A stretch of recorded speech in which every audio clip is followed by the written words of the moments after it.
Hey guys, Mike Ippolito here again with Floor Skinz. I'm here to talk to you about our polished concretes. We have two processes for polishing concrete.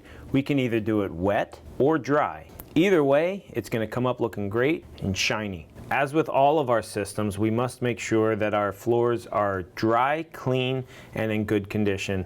We begin our polishing process as normal with a low grit diamond grinding puck on our machines. We do multiple passes over the floor, finishing with our 800 grit resin puck. We apply a densifier as needed to make the concrete harder and easier to bring to a high shine. Densification is the application of a liquid silicate hardener to a concrete surface to create a chemical reaction.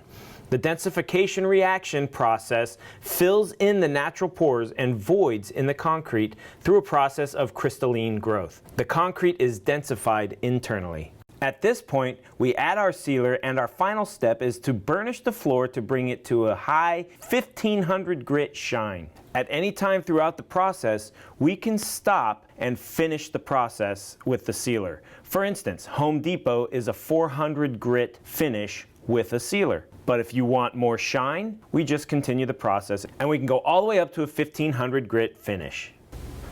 Call us now for your free estimate.